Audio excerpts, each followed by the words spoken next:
Now, you'd think we'd be full after the chicken chasseur we got to eat earlier on. Chasseur.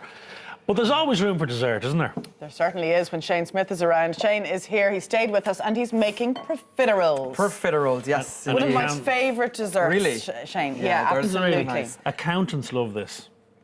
Oh, Profiteroles. Profiteroles, yeah. Sorry, I ruined your gag, didn't I? Ding! I've just magically bell there. Thanks, Anna. Take the rest of the morning off after You've that. earned that. How do So I'm you just going make to a show you profiterole? exactly how simple choux pastry is. I think people are afraid of choux pastry, you know. It's quite technical. It's actually, there's a few little tips to watch it when you're making it, but after that, it's very, very simple. Okay. So we're going to kick off straight away. So in this pot here, what we have is some butter, some water, and a little pinch of salt, okay? So what we do is we melt that gently so the butter melts at the same time as the water, because if you bring it to a rapid boil, the water evaporates, you lose the water, the butter melts, and it changes the recipe. So the first tip is melt them gently to begin with. So once they're all melted, then you can turn up the heat, get it to a rapid boil, and then we're adding in our flour, okay? So what we're doing then is we're creating almost like a roux, like a paste, and we're going to cook that, put it into the bowl here, add the eggs, and we're going to pipe them in. So again, it is quite simple. Marvellous. So you can see here, this is starting to steam up. Marvellous. We throw in plain flour. Some recipes call for strong flour. I use plain.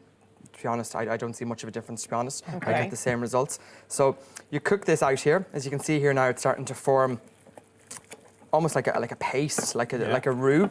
So you have to cook out the flour in that. So make sure all your flour lumps are gone. So you can see here, once it comes clean from the side of the pot. God, that's come clean so quickly for you. Yeah. I feel like I'd be getting rid of the lumps for a lot longer than that. Literally just seconds, isn't it? If you have flour that's been in the press for quite a while, sieve it just to get rid of those lumps. Or cold flour tends to be a little bit more lumpy, so give it a little sieve if you're afraid of that. So this is a fecker to clean at times. So a little dribble of water, put it back on the heat, and then just take it off. It's just easier because the flour kind of leaves a little coat on that as well. Film. So you have your paste here then. So what we're doing is you generally mix this for 2 or 3 minutes just for it to cool down a little bit. Now, the next step that's quite important when it comes to choux pastry is the addition of the eggs.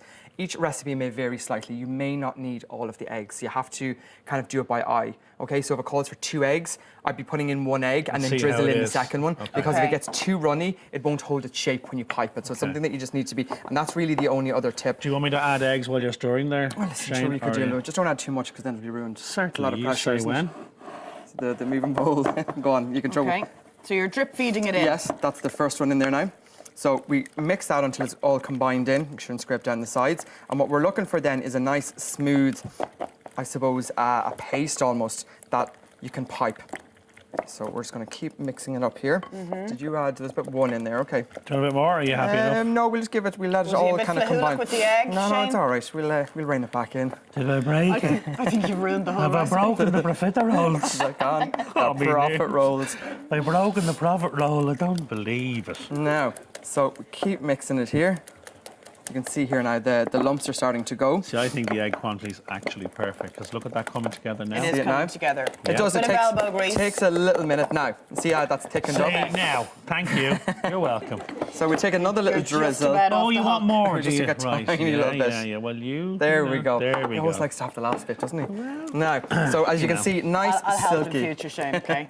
That's silky smooth now. Silky smooth. What you're looking for is something that'll kind of drop off the spoon. Okay. And that'll kind of, again, hold its shape when you're piping it. So I just have a piping bag here. Now I see people, if you don't have piping bags at home, you can use one of those freezer bags. Yeah, just snip off the little corner off it. Again, you don't have to have this, or if you're really up against it and you don't have one of those, you can just drop this on with a spoon. You're not going to get the perfect little round, but you'll get near enough. Now I forgot my parchment paper this morning, so I know that's too much time focusing on the chocolate. Grease your tray, a little bit of flour, and that will stop it from sticking as well. So what we're doing is we're just going to pipe nice little blobs here. Oh, so you're doing them quite small? Yeah, they will probably double in size. Okay. Now, so you can make an eclair as well with this. Exactly. This is exactly the same. Of course, it's the same pastry. You want to get fancy, then you got that one's called a Paris breast. So when you bake it, you split it a bit of pearling cream, but that's just as showing off. Oh, that's very pastry chefy. You pay extra for that one, I see you do. Can you do a giraffe? No. With your Paris breast.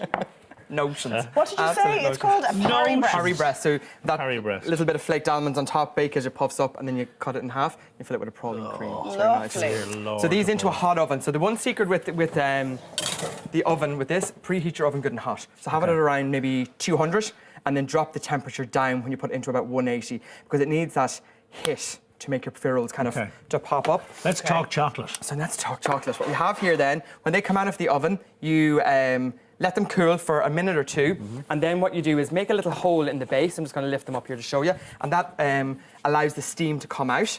And once the steam comes out, then it kind of, I suppose, it forms the shell. It doesn't go so soggy on you.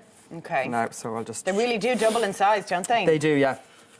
So what we've done... 45 seconds left. Okay, we're going to drizzle them on. You can start putting these up on the tray here if you want. Okay. Chocolate sauce here, and this literally is... I'll take this one here. Chocolate, cream, and just melt it together. Oh, mother of mercy. Oh, wow, that's a nice way to do it, Shane. Yeah, instead of dipping them individually. And then what I like to do is a little... I won't do them all in case Mr. Finesse, you're doing that with Sorry, Mr. I just wanted to get them in. Lashing So. them on the plate. Just throwing them in. That's it. And then some little raspberries for colour. And again, more chocolate on top. And again, as you can see, really, really fast, really simple. That's a lovely way to do it, isn't it? Now, and again, centre of the table. So we're all about sharing exactly, food sharing, today. grab it, exactly. Now, Mr. Delaney wouldn't be a fan of the dark chocolate, but you could do this with a milk chocolate I'm a either. huge fan of dark chocolate. Yeah. We'll try one. What percentage is this, Shane? This is a 54% dark. In the interest of the country, they want us to taste it. So, on your behalf. Are we going in? Oh, and it's hot. Absolutely delicious. Yeah. I probably couldn't manage more than 20, 25 of them. I'd Oh, say they are so gorgeous. the chocolate sauce is nice. Again, just a blend of chocolate and cream, melted together very gently, and there you go. Don't forget, all Shane's recipes are up on our website, or check out his website for serious food envy. Now, up next, it's a fashion forecast. We're predicting what you'll definitely be wearing later this year. Stay with us.